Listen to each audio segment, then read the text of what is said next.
Hello and welcome to Zethika Reviews World of Tanks Tanks.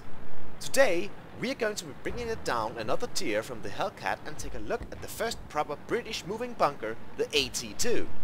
Being situated in the old British tank destroyer line and being the first of its kind, it gets some of the benefits but all of the disadvantages of this particular line. Even so, it is in some cases quite capable of pulling off some miracle wins against all odds, utilizing its one strength, which is not to be underestimated, its magnificent armor. Now, its armor is something special, in that it is quite comparable in raw stats to even the tier 9 of the same line. Once you start looking at things like sloping and effective armor, this changes quite a bit. However, this should give you a feel for what kind of tank it is, namely a rolling bunker. Now, I say it is comparable, and when I say so I mean it in the sense that with its 203mm of frontal armor on large parts of the tank, it is only 25mm below the Tortoise's 228.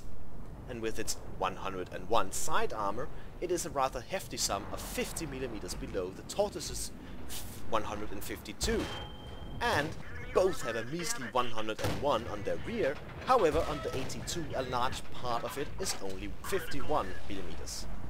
Of course, the Tortoise is much better sloped, at least in the front, not to mention that the AT-2 has a large strip of armor on the top of its hull that is a measly 76mm thick, but well angled. However, consider that this tank is 4 tiers below its bigger brother, and realize that discounting the gigantic weak spot, which I'll come to in a moment, the weakest armor you'll find on the tank is an effective 144mm from straight on. What this means is that even a tank such as the T-67 will only have a small 20% chance of penetrating with standard ammo. However, the VK3001H will have a 56% chance, and the highest bender tier 5, the German TD PZ SFL, a whopping 90% chance against that strip of armor. On the rest of the frontal hull you'll find roughly 200mm of armor, give or take, giving the T-67 a 0% chance, the same with the VK3001H and the PZ SFL a 43% chance, which all in all means that the most Tier 5 tanks are unlikely to penetrate most of the frontal hull. However, this is all fine and dandy, but comes to a screeching halt due to a single factor that is present on all of these bunkers: their massive weak spots, their cupolas. Visible all around the tank like some sort of growth, just yelling out "Abuse me!" to everyone who encounters it. These cupolas are present on all the British bunkers and can be penetrated by most of any tank on that tier. On the AT-2, it is 102mm all around, meaning if we were to make that comparison again, the PZ SFL will have a 100% chance of penetrating, so will the VK3001H, and the T-67 will have a solid and rather unusual 67% chance of penetrating. Sadly, what this means is that an enemy who can control the engagement will usually be quite capable of dealing with an equal tier British bunker, especially considering their speed, and the AT-2 is no different in this regard. What you'll find is that in situations involving difference in terrain height between the two tanks, the cupola will often be obviously and hilariously visible to the enemy, long before the AT-2 has any chance of seeing them, allowing the enemy to take free shots at the AT-2's weakest armor beyond its bomb. However, since on the AT-2 the cupola is located to the left of the vehicle, you might find some situations where the AT-2 is able to hide most of it from the enemy by poking around the corner of a building, placing the cupola behind hard cover, and maybe even getting a bit of cover for their hull from debris or similar. In those kind of situations, the AT-2's armor is now impenetrable by anything on its own tier except the very high pen tank destroyers. Now, let's take a look at the armor in full effect against this Yak Panther here, and see exactly how lucky I was that he didn't just kill me outright. So as we can see here, there is a lot of interesting aspects to the AT-2's armor profile, with different slopings on the same plate of armor on the lower plate, weak spots on the side of the turret also showing up when facing the front, although you'd have to be mad to not just shoot at the cupola if you wanted weak spots, and a somewhat hidden weak spot in the actual gun mantlet. The thing to note about that is that if you wish to exploit it, you have to hit the central part, since it is only weak due to the armor stopping in a square right around the gun, showing the raw hole underneath. This is also a trait that is shared by its bigger brothers to a certain extent. However, if we take a look at the Yak Panther's top gun, which he was using in this case, and calculate his chance of penning me, we get a somewhat different view than what we found when calculating for the T-67. Namely, that it is going to be really bad luck for him to not kill me with the 3 shots he gets to take on me. Had he simply shot at the cupola or gun mantlet, the latter of which he would have had ample opportunity to, since I'm going to be facing-hugging him in a moment, I would without a doubt have been killed unless he was extremely unlucky. Looking at the situation from my perspective on the other hand, if I wish to engage him, my best bet is without a doubt to put myself into his face. Since not only will this have a psychological impact on him, hopefully making him panic and shoot at the wrong locations, but I will also remove large parts of my tank from his effective view, leaving it less up to chance and more to his state of mind. Although admittedly I am showing him one of my biggest weak points in my gun mantlet.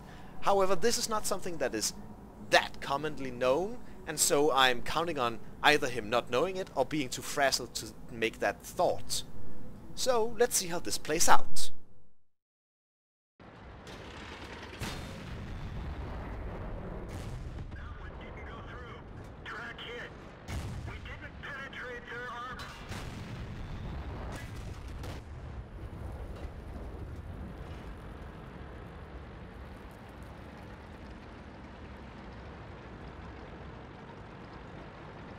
As you've no doubt noticed by now, the AT-2 uses a signature British gun type. It is fast firing, accurate, low aim time and low alpha damage. This is the norm on all of the British bunkers and it is no different in this. It has access to 3 guns, the stock and the top gun being flat if minor upgrades with each other, and a 3.7 inch howitzer which I rarely see a point in and certainly don't in this either. Even though it does allow for some hilarity with its 3000 potential DPM. Yet the Top Gun does have the 3rd highest DPM of the Tier 5 tank destroyers, a pattern that will continue up through this tree, meaning that while they don't hit hard, they hit a lot and they are consistent, allowing the AT-2 to rip its enemies to shreds in record time with its 2000 DPM, against Tier 5 tanks which average somewhere in the 400 to 500 range and a bit more if it's a heavy tank. However, the gun is also where the issues with the AT-2 starts showing up. While there isn't that much of a DPM difference between it and its Tier 6 counterpart, the penetration is increased by nearly 65%. At 110 average pen with standard ammo, 180 with premium, the AT-2 have the joint lowest pen of any of the Tier 5 tank destroyers, together with its Duke 4. And will run into some serious issues once it starts getting into matches where it is not the highest tier. However, it does have a healthy 13 degrees of gun depression, allowing it quite a bit of flexibility in regards to where it wants to engage the enemy.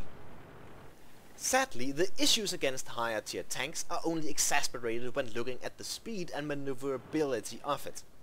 With a maximum forward speed of 20 km per hour and a measly 9.63 specific power, this tank is, funnily enough, a bunker. It moves really slowly forward, easily being amongst the slowest tanks at Tier 5, with only some artillery pieces and the Churchill 1 joining it down at 25.7 km per hour and an 8.7 specific power. And, sadly, the traverse speed is also all the way down at 20 degrees per second, meaning that this is a tank where it is highly dangerous to get flanked, since you quite often will be incapable of responding properly, or the enemy will be fully capable of just staying near your ass, putting shot after shot into your completely flat backside. The result of this speed, or lack thereof rather, is that while you have a lot of time to think about your actions before you reach the battle, you also need to be fairly certain in your choice of location to move to, since you in no way will be able to quickly respond to developing issues across the battlefield. Sometimes you will also find yourself completely left behind the front lines, if your team continuously pushes forward and you are incapable of keeping up, meaning the battle might be over before you even reach a point where you can add your gun to the mix. However, it is worth noting that none of the British bunkers get to be fast. This whole British tank destroyer line only gets fast once it reaches tier 10, where it's no longer a British bunker but an entirely different kind of tank. In the end, what are we left with? The AT-2 has got some strengths and it's got some weaknesses, like any tank. However, in this tier 5 tank destroyer, they are unusually extreme, in that its armor is magnificent and its speed is, well, not. It's also got a few problems in being the first of the bunkers, in that it doesn't yet have the good penetration and extreme health pool the upper tiers are known for. In fact, the difference in health between the AT-2 and the AT-8, its tier 6 brother, is a whopping 78%, nearly a doubling of its health. And since the whole AT line's polar weak spot is so well known, and even for those that don't know it, it is probably instinctual since they are so distinct, that health pool is extremely important. Its bigger brothers are going to be some of the tanks with the highest health, not so for the AT-2. However, it does also gain an advantage from being the first of this line, in that not only are a lot of the tanks it can go up against completely outclassed by its armor, there's also a much bigger chance that the people fighting it doesn't know how to deal with it. However, while any tank has it tough against higher tiers, the AT-2 starts falling off drastically and fast, since even the smallest tier 6 tank are quite capable of penetrating the front with relative ease, and some of the heavier tanks start sporting high alpha guns, meaning that it can be two-shotted quite often and won't have its armor to protect it in the same degree that it could before. This is a tank that in the right hands and the right situation is fully capable of winning over an enemy team of lower tier tanks. There's just the one big caveat, that it also requires the enemy team to sit and wait as their doom rolls over them, slowly and methodically dismantling them one by one, but unable to respond in any meaningful sense the moment they decide they would rather put a stake up its bum. I hope you enjoyed my review of the AT-2. It certainly is a beast with a temperament, just a very slow one, and you can have extremely great games in it, but you will also probably have extreme failures in it. If you have a tank you would like me to review, leave a suggestion down in the comments, and if I have it, I'll try and get you a review as quickly as possible. If you liked the review and would like to see more, don't forget to vote and subscribe, and then I'll hopefully see you all back for more World of Tanks in the future. Have a nice evening!